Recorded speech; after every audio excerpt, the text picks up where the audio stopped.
सरकारी अंबिका उच्च विद्यालय श्रवणी तरफ आयोजित आज वार्षिक उत्सव समारोह मो प्रथम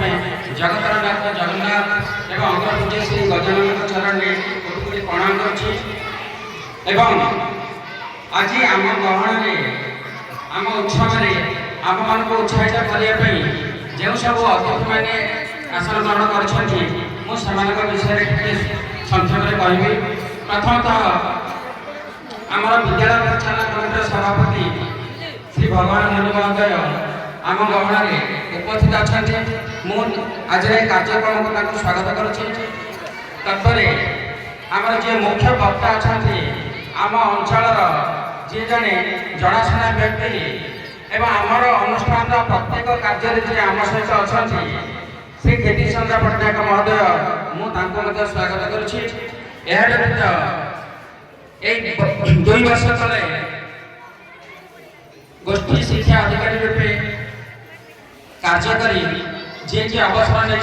श्री विजय कुमार प्रधान महोदय मोर अनुरोध रक्षा करी आम गहन उपस्थित होता आज कार्यक्रम स्वागत करुच्ची। व्यतीत सरकारी नोडाल उच्च विद्यालय गौरगढ़ जो विद्यालय मुझे आसी से विद्यालय प्रधान शिक्षक श्री प्रभुता दास स्वागत करुच्ची। व्यतीत आमर ए विद्यालय दीर्घदिन धरी शिक्षकता कर श्री कामराज मुनि महोदय आज कार्यक्रम स्वागत करुच्ची। आम विद्यालय परिचालन कमिटर सदस्य श्रीमती टिकुली साहू श्री बालकृष्ण बेहरा श्रीमती अहल्या पात्र आमर न आइले श्रीकृष्ण जगदीश्वर द्वारिकार रही गोप को छाड़ी नथिले ए अनुष्ठान को छाड़ी बनाए ना ताली बाजो कोली खंड कीर देवी मुका खाइबार पुत्र गलानी हेरी मथुरा बोलो कोइली केते प्रकार अनुष्ठान करुले केते बिस्किट चॉकलेट बांटुले केते उत्सव करुले खाउल हसुल देखुली आनंद उपभोग करुली एबे पढ़ाइबा केते मन पकेबी केते हेते पकेबी ओ हृदय कथा कहूची। तेणु जुआड़े गले मध्य एई जागा को पासुल नथिबो एवं रिसर्च मिलिले एवं अनुष्ठान हेले पुरातन छात्र बोली तुमମାନଙ୍କୁ सम्मान କରୁଥିଲି ଆସୁଥିବ କୋଇଲି ଲରଲା ପୁତ୍ର ବାହୁନି ରହିଲା ଶ୍ରୀକୃଷ୍ଣ ପଳିଲା ବାହୁନି ନଥିଲେ ନା ତେଣୁ ଦଶଟା ବହୁତ କଥା କହିଥିଲେ କୋଇଲି ଲରଲା ପୁତ୍ର ବାହୁନି ରହିଲା କହନ କହୁଲା ଆଉ ଶୋଭାନା ଦେଶିଲା କୋଇଲି आम को सुंदर करुल आम अनुष्ठान को सुंदर रूप देउल तुम्हें पढ़े आम अनुष्ठान को टिके असुंदरिया लगे नवम श्रेणी छात्र मान जो नव 10 श्रेणी की तुम मान उत्तराधिकारी पशेबू तुम उत्तर क्लास को जाइना बोली कल्याण करुव लोभ करुव ना ताली मार कोली घर नमणंती नंद कटी घर नमणंती नंद घटन दिशे पुराण थिले गोविंद कोइली श्रीकृष्ण पळेला परे गोपपुर सिरी नहीं थिला सत किंतु जेतरे पठेथिले उद्धव को सिरी फेरी आसीथिला सिरी फेरी आसीथिला। तेणु तुम माने सर्वांग सुंदर करे अनुष्ठान को स्मरण रखिथिब मन रखिथिब एवं यारी सुरमणि उच्च उन्नत उच्च विद्यालय ना जोटे पड़िबो एवं सेही जगह रे आर टेक रखिबा पय चेष्टा करूथिब। बहुत बढ़िया धन्यवाद। आगे वर्तमान कल्चरल प्रोग्राम आरंभ करबा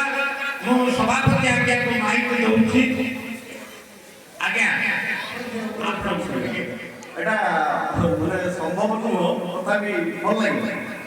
ଥରେ କ'ଣ ହେଇଛି ପରୀକ୍ଷାରେ ପ୍ରଶ୍ନ ପଡ଼ିଛି ପିମ୍ପୁଡ଼ିକି କେମିତି ମାରିବା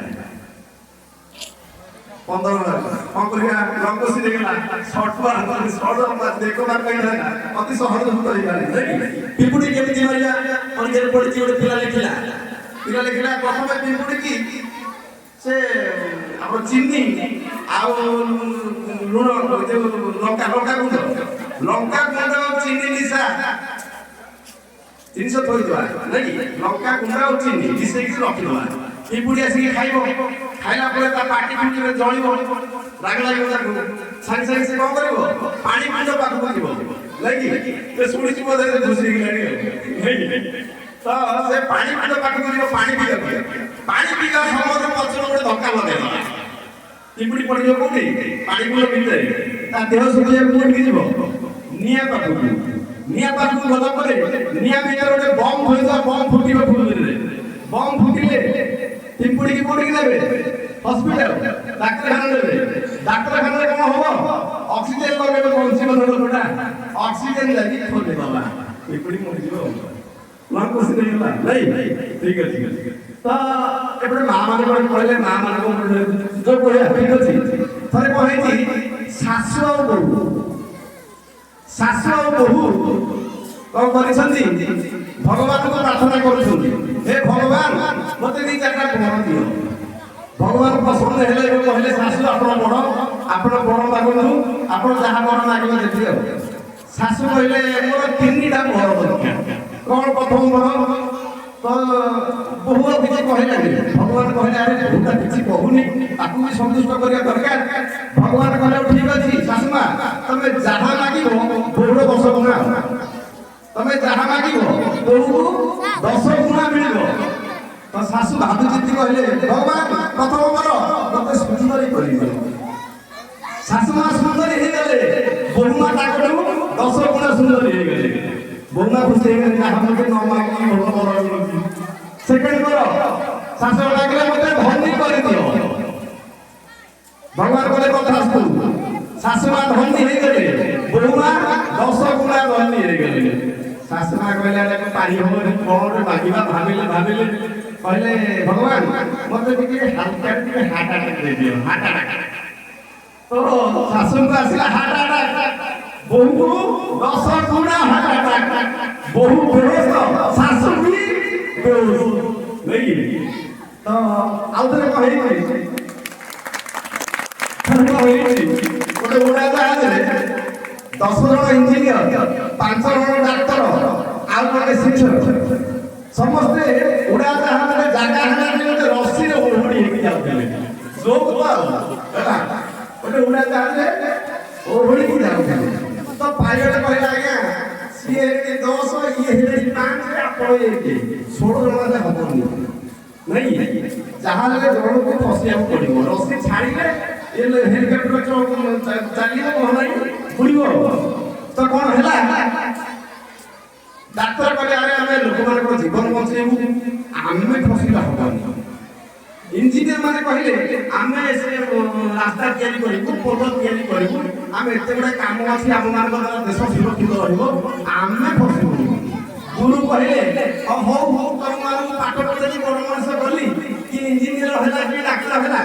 ତମେ ମାନେ ଯଦି ନମ୍ବର ଯିବାକୁ ଇଚ୍ଛା ହୁଏ ହଉ ଠିକ ଅଛି ମୁଁ କରିବି ଆଉ ହଉ ଠିକ ଅଛି ମୁଁ ମାରିବି ମାର ଗୋଟେ ତାଳି ସମସ୍ତେ ତାଳି ମାରିଲେ ତାଳି ମାରିଲେ କ'ଣ ହବ ରସି ଛାଡ଼ି ହେଇଯିବ ସବୁ ଯାକ ବସି ପଡ଼ିଲେ ସେ ଶିକ୍ଷକ ରହିଲେ ଭଲ ଲାଗିଲା ତ ଆଉ ଥରେ କ'ଣ ହେଇଛି 3ଟା ଆସିବେ ହଉ ଠିକ ଅଛି ଧନ୍ୟବାଦ ସାର୍